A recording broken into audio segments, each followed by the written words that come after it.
Good afternoon, everyone. Thank you for tuning into my video. I appreciate it as always. I wanted to talk about the fact and why I'm King James only. No, not the basketball player. Goodness, no, not the basketball player. And not because of his color. I just don't like his selfish style basketball play. When I was fully into basketball, I'm out of that now. I don't get into that much anymore, the basketball area of things. Why am I King James? So for years I grew up NIV and floated into ESV without even knowing I was floating to ESV. I'm not going to get into all the names, but I floated around churches. I floated around, never got a feeling for it. Always told basically, this Bible's fine, this Bible's fine. And it wasn't until years later when I looked back and realized I was pushed every Bible except for the King James Bible. I found that interesting. So every Bible was a good Bible except for the King James. And I had always wanted to read it and get around to it. I just never did. I just never got there. And multiple churches I'd been to over the years since I was a child, never felt anything. Well, actually, I take that back. When I was a younger kid, I don't know if it was just being a kid, but I felt happy in one particular church, and found out years later, by the way, it was a King James church before it switched over to NIV, and then it was all downhill from there. Sometimes hindsight's very interesting to look back and put the pieces together, and sometimes you can see it unfolding before your very eyes. So I didn't know much about people like Gail Riplinger, Peter Ruckman, James White. I'm trying to think of the names here.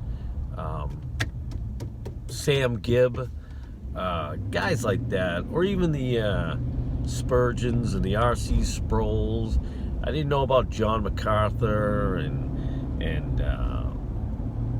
his people, his ilk.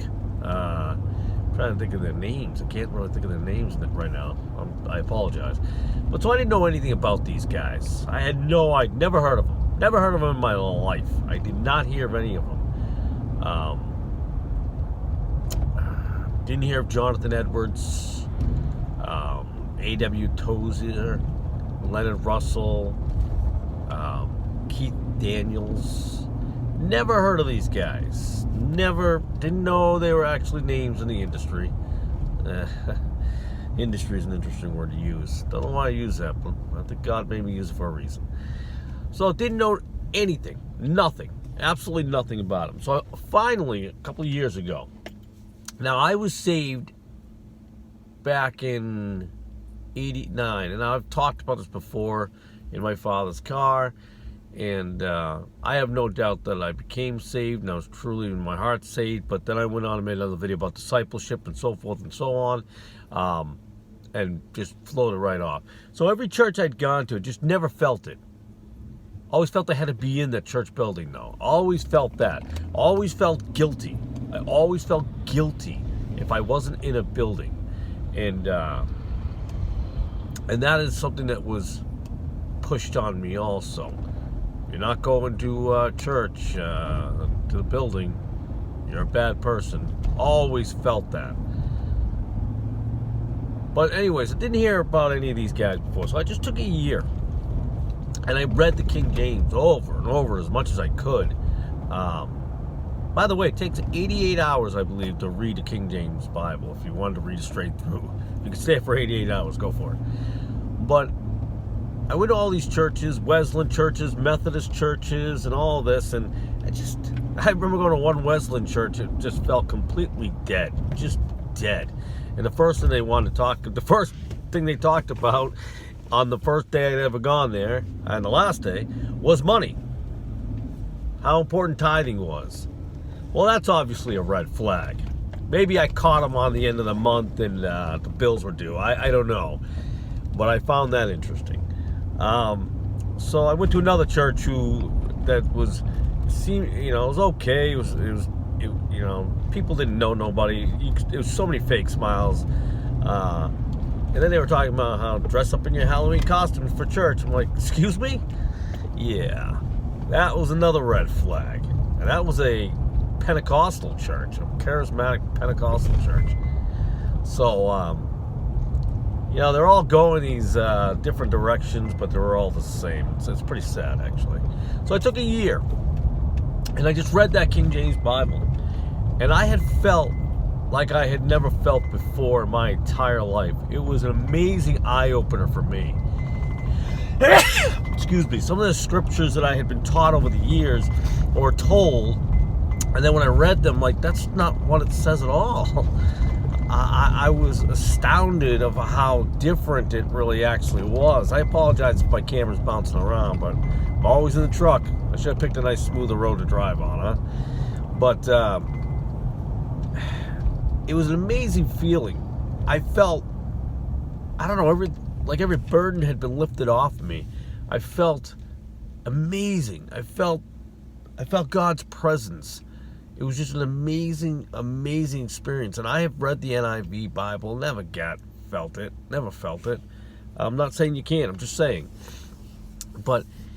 And I was just amazed by it. It was such a beautiful, beautiful feeling and an eye-opener of things. I'm like, how did nobody see this, How does no one see this? Why wasn't this told me? Why didn't no church, when I was asking questions, point me to this particular scripture or this particular scripture? It's right here. And so he said, well, it depends on what denomination. No, it didn't. It didn't depend on a denomination. That's the thing. Different pastors, different places. Couldn't give you the answers. Everything was always cookie cutter. No serious attempt at things. Now, I'm not a Gail Riplinger fan.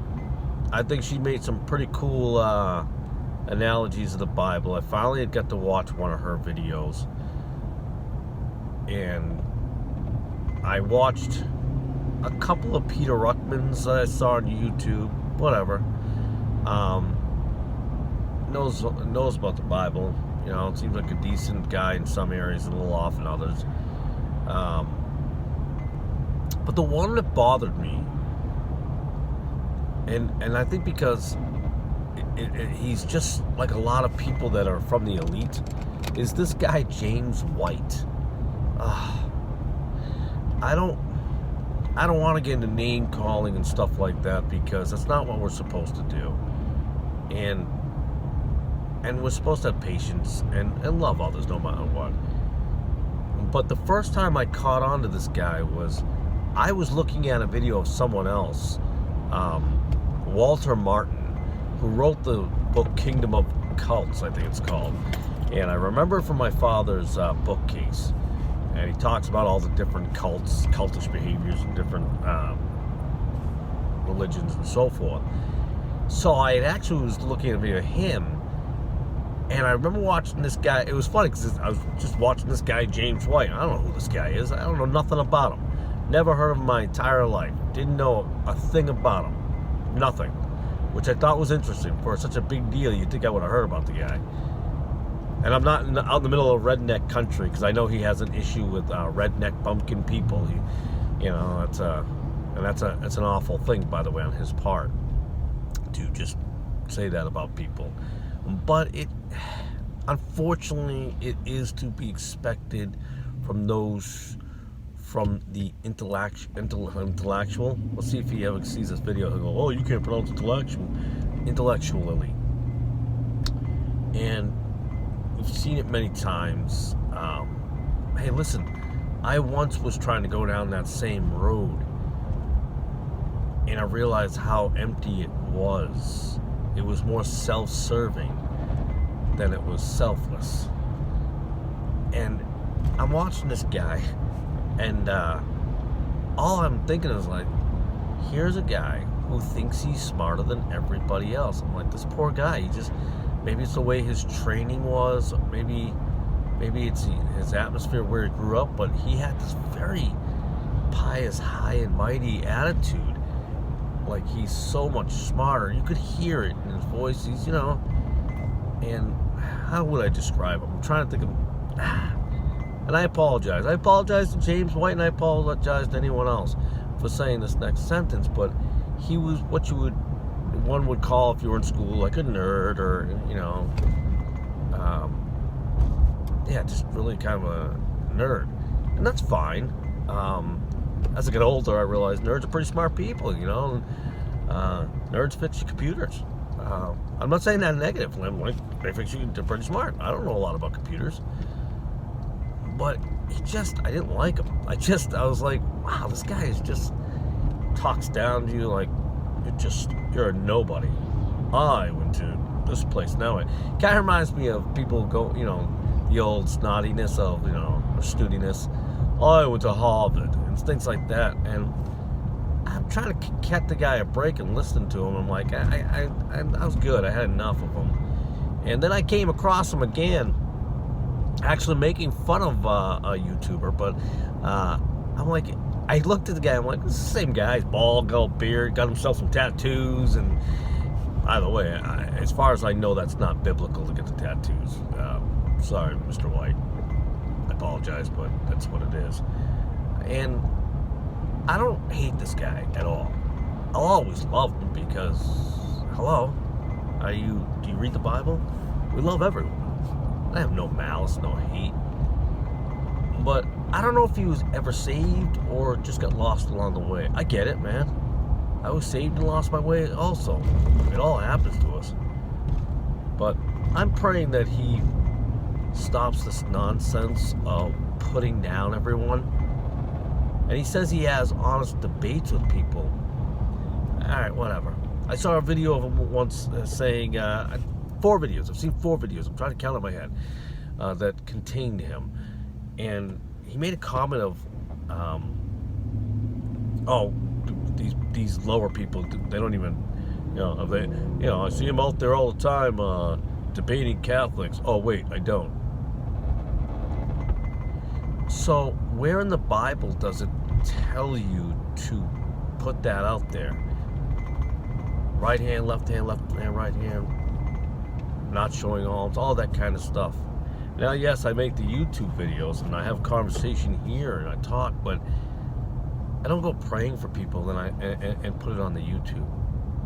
I have no desire or need to look at how smart I am and talking to these people and the debate. I'm gonna put this debate up. Now, I'm not trying to knock anybody. I'm not trying, but I don't really think it's biblical. So when you say, hey, I'm out there all the time where, I do it, I can pick apart anybody better. See, it's very self-righteousness.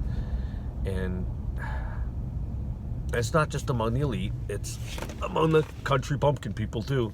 By the way, I live in a town or city, however you want to look at it, of 30,000 people, so I'm not sure how bumpkin country I am. I don't know. I grew up kind of a city kid.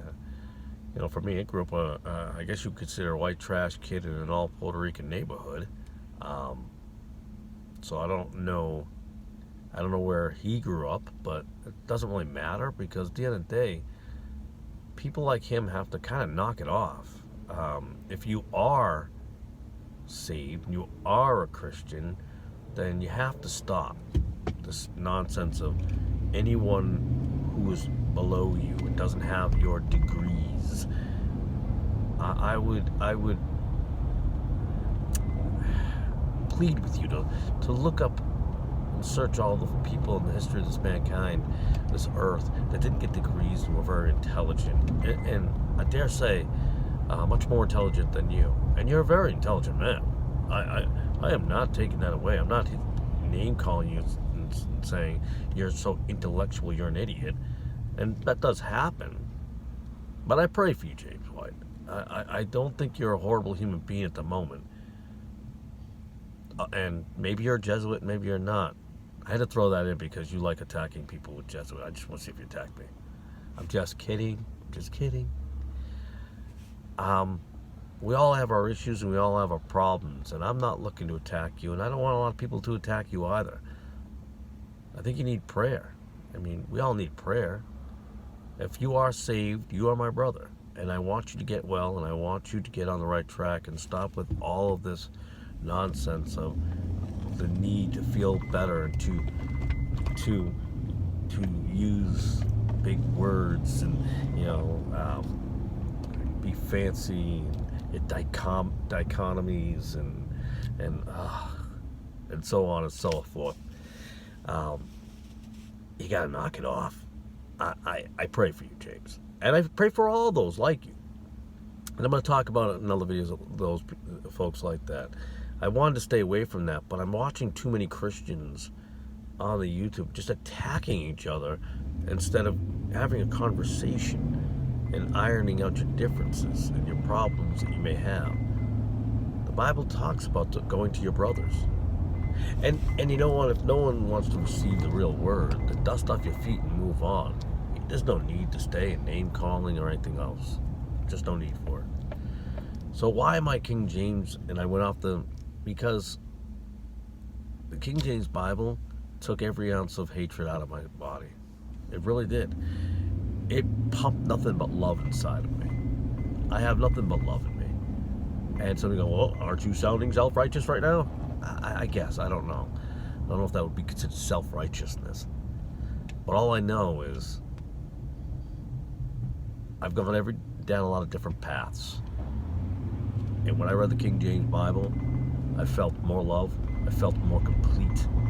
I felt like I had more knowledge of the Bible than I did before. Do I have it all? No, not even close. I still find a scripture here and there. I'm like, how did I not see that before? I want to say I guarantee you or promise you that if you just stick with King James, just read it without listening to people's advice on how good or how bad it is, even though I'm telling you how good it is right now. So somebody else out there going to go, oh, you're a hypocrite. I apologize. I'm not intellectually, I was going to say savant, but that's not the word either. See, couldn't even come up with the right phrasing. I ain't be that great at these things. Does that help people? No, listen. I made this video as long as I wanted to. Just open the King James Bible. Feel the amazing love that comes from it. Have your eyes open to scriptures you didn't even know were there because, well, other Bibles don't even have them in them. Some just don't even have them in, or they completely change them altogether. So, King James. Yeah, I'm King James only. I didn't even know that. Okay, now the video's not over yet.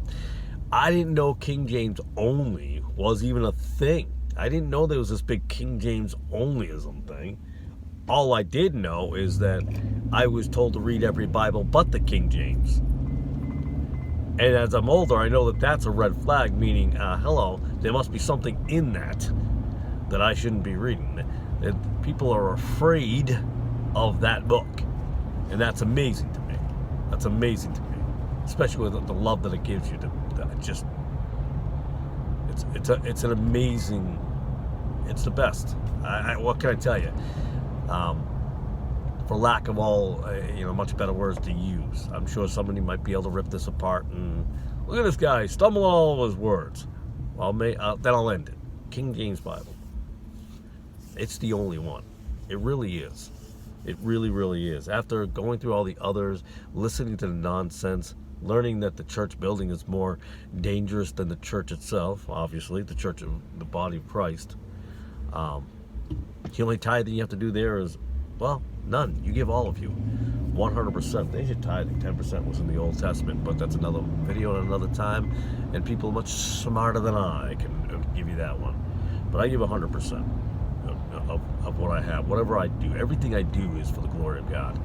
That's it. Everything I do. When I buy something, does it glorify God?